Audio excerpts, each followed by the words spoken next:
Hello everyone. Well, I just got back from Incredibles 2 a few moments ago, and I can definitely say that it was well worth the wait after all these years. That even Lamp said that there's like a reel from the cast crew near the beginning where it definitely took a while to make. That time, Brad Bird's also done work on Ratatouille. As I was saying, he's we get the lag. It's definitely not only well worth the wait as a film can stand up here with its senior, but also, in my honest opinion, and easily Pixar's best sequel since Toy Story 3. The story this time features the Parr family trying to adjust their new lives and the 3 months since the events of the first film, much longer in time fan wait.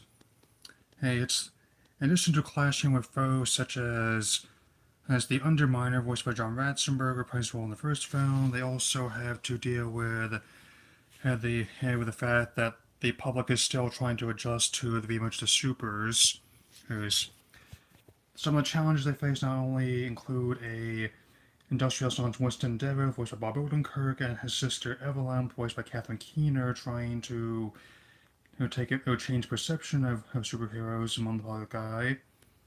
They also must deal with a mysterious villain as a screenslaver, but that's not all. While Helen Elastigirl Parr, voiced again by Holly Hunter, is on the on the scene, Bob, Mr. Incredible Parr, voiced again by Katie Nelson, must take care of the children and dealing with Violet Parr, play her, as well as Dash, as well as Jack, as much of his powers, and expanding on that short that had the including of the first film, Jack Attack, and as you can tell, I'm still trying to collect myself with it all, but as someone who has thought of the first one as my favorite of Pixar's movies so far, this one was just a total blast. I mean, the animation, as per usual, is spectacular. Digital cinematography, hey, and color schemes are just masterful. And though I admit those who have problems with epilepsy should probably not see this movie. Maybe they'll be able to tone it down for the DVD and Blu-ray release. Yes, but yeah, some of the strobe effects can get pretty trippy, if not quite Electric Soldier Porygon bad, but yeah. And in terms of style and tone, it's very similar to its predecessor, which is good, but I definitely also like how there are enough shakeups to keep things getting fresh all these years. That a lot of the new supers have unique designs, personalities, and not only shows how to know how to animate humans in CG, but also how to know how to write them as well. That's in all sense with given how I've had appreciation for Burger's work, or a lot of doing like with the previous films such as Iron Giants, as well as working on early episodes, some even the Cult Show Family Dog. I mean, since of all the sequels that have Pixar has done in recent years, this is definitely one that's most demanded. And if you felt it was just average, then I'm not gonna hold it against you. I mean, well, since we all individuals on the site, are we not? But it's more than just that for me. It is truly incredible, much like the first film.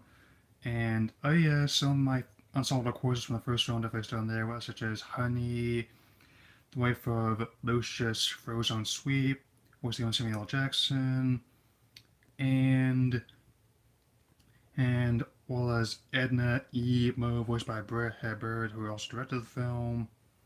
I just love how eager she is making Jack a new suit. I mean, not gonna spoil every bit of the movie. Go see it. You know what I'm talking about because I want you to go through some emotions I went through while seeing it. I mean, and likewise with the bow short that preceded it, it made me feel multiple emotions and definitely enjoyed seeing it all. Didn't mind the whole thing with the Gyoza story, given how I watched a lot of anime in my free time when I'm not on this channel and definitely looking forward to seeing this one again when it comes to DVD and Blu-ray. And also, it's this close to breaking Bill Knows Worldwide. I mean, given how I think it's just about to open Japan. It's very close, but I think they can do it. So I give this one a strong 4 out of 4, and For the trailer talk, I'm not going in any particular order. I'm just gonna talk about what I saw and how I feel about them all. Like Dog Days, I don't really care about that. It's been done. I mean, if you've seen one movie, a bunch of rowdy dogs, then you've basically seen them all at this point.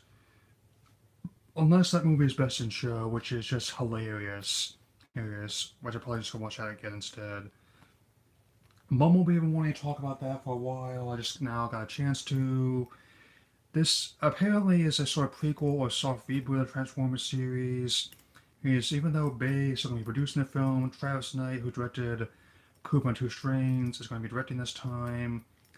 There's still some Bayhem in there, but it definitely seems like kind of like an 80s style adventure film with how they handle just the big names like Optimus, Bumblebee, and Starscream. I mean, it could be a clanker, but it could be fun. We'll see. Some of the toy designs in these at Comic Con, however, look pretty nice. I mean, as do all some of the classic figurines at Mall Awards. One thing that always amused me how Beast having none of being rickrolled by that tape. I mean, once again, folks, I'm old enough to know what a cassette tape is. To those of you who weren't around in that time, it's basically like a big playlist on your phone MP3 player, okay? The Grinch, I mean, it's going to be animated this time, which suits me just fine.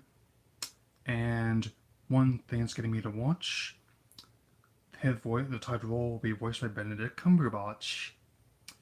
I'll probably be writing when I do my review and as for who I'd be scooping, your guesses are only for you. By this, I'm getting ahead of myself there. And as it were, I also have there's also Spider-Man Into the Spider-Verse, which looks like to be a very trippy animated spin-off of the Spider-Man series, which in addition to containing many original characters to recognize, I think focusing on Miles Morales as a character is definitely something I really appreciate seeing. And also including other ones like Spider-Gwen, also fresh takes on it. I definitely like the visual style, even if Sony's animation has not had the best track record, like there have been many films I've enjoyed away from the studio man, and many others I have not. But I am definitely sold on the whole comic book aesthetic of the film and how the voice cast is being used. I mean, and also, oh, so Wreck-It Ralph 2 Ralph Breaks the Internet. I mean, Pump the Hate Breaks Ready Player 1. This is the video game pop culture crossover I've been waiting for. Which not only tells me what I can expect in moments, it got me a laugh, it got me to understand what's going on, and also lots of big Disney princesses, and I mean, like Vanellope, and like most of the voice cast is playing the roles there as well. I mean, she may not be a typical Disney princess like the first movie was, but that's why I love her, you know? And just seeing Iron Man being chased by X-Wings and TIE fighters while buzzing Kermit the Frog's head, as well as being chased by new stormtroopers like this one I got in my hand, that alone is going to be worth the price of admission for me. There's something to be thankful for this Thanksgiving when it opens. I mean, and last, and depending on who you ask least, Teen Titans Go to the Movies.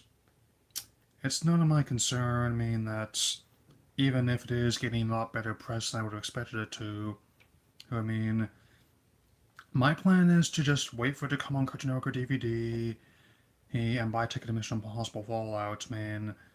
Since I already made up my mind, I very rarely change it once I do. I mean, I may not have the same disdain for the show a lot of other people online do, but I can at least understand how they feel and why they're unhappy with it. I mean, and since and as for how it will reflect other Cartoon Network productions, I just want to state this. Yes, given how they haven't had as much luck as if I was Nickelodeon for movies, these, if it's a hit and beats the odds, we might see more ones based on properties in the near future. But if it flops, then nothing will have changed. Anyway, that's all I have to say for now. I'll also tell what you think about all this in the comments. I'll also be going to see my father on the plane in a couple days, and I'll talk to you all later.